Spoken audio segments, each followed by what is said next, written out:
sometimes one person can change history.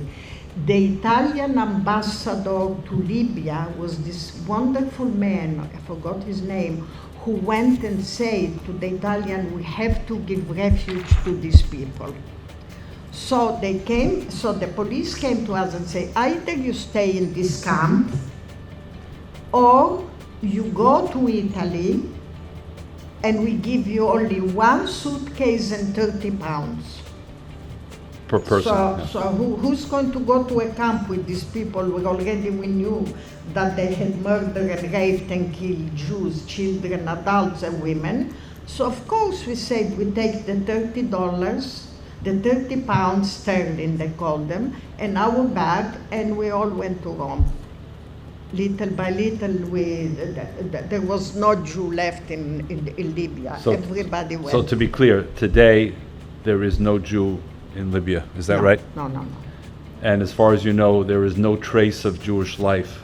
No, they destroyed synagogue, they destroyed cemetery. In fact, there was always somebody who has ideas, and this Libyan Jew decided to have, come si dice,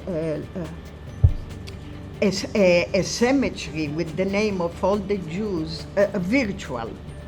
Where everybody can put the name of people who died. My most favorite uncle died 6 months before. They died 6 months before. We weren't even able to do the thing.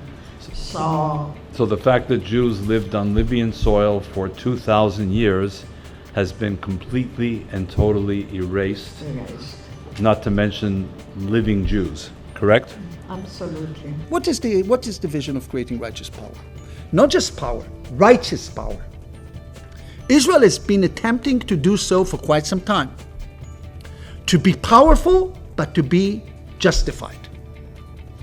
To be powerful, but also to draw the boundaries of international morality. It's not by mistake, and it's not because of cynicism. Who told me today that I was not a cynic? You told me, I think, right? What did you tell me to say? I said, I don't know. Despite your seeing everything clearly, you're not a cynic. I didn't know if I take it as a compliment or not, but whatever. I'm not a cynic in any fashion. I'm not in any way.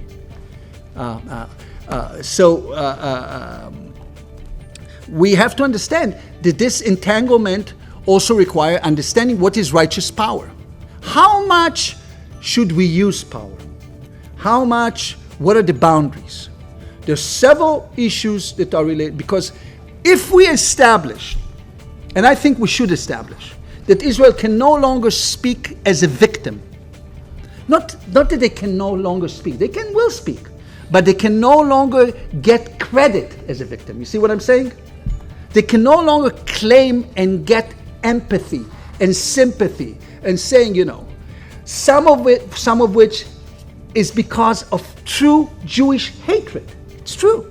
What happened on October 8th is before we moved a finger, before we moved to Gaza. What happened in America, remember, all this avalanche of Jewish hatred, all those anti-Semites, it was a clear indication that it's nothing related to Israel power. On the contrary, it was related to Israel vulnerability. And Ayatollah Fadlallah says the following: the Jews want to be a world superpower. This racist, again, interestingly, circle of Jews wants to take vengeance on the whole world for their history of persecution and humiliation. In this light, the Jews will work on the basis that Jewish interests are above all world interests. No one should imagine that the Jews act on behalf of any superpower or minor power. It is their personality to make for themselves a future world presence. Naim Qassem in his writings also contains example of that Islamic theological view I mentioned before, which views the Jews as a uniquely cunning and malicious enemy. And in this regard, let me just briefly take something from his book, where he cites two other figures, each of whom, as we should know, are essential in understanding Hezbollah's view on Israel and the Jews, namely Ayatollah Khomeini of Iran, and secondly, the mythical, revered figure of the 12th Imam, Imam al-Mahdi, whose reappearance in 12 Ashia eschatology is meant to trigger the end days. For these activities, al-Husseini was wanted as a Nazi war criminal. So he was in hiding for a time in France, where a lot of them were hiding. And he turned up in Cairo, June 20th, 1946, and received a hero's welcome by Hassan al-Banna, the Muslim Brotherhood. By then, the Muslim Brotherhood had their own media outlets, and, their own press, newspapers. He was welcomed back as a great jihadist who joined with Hitler in the jihad against the Jews. They described Hitler as a great jihadist.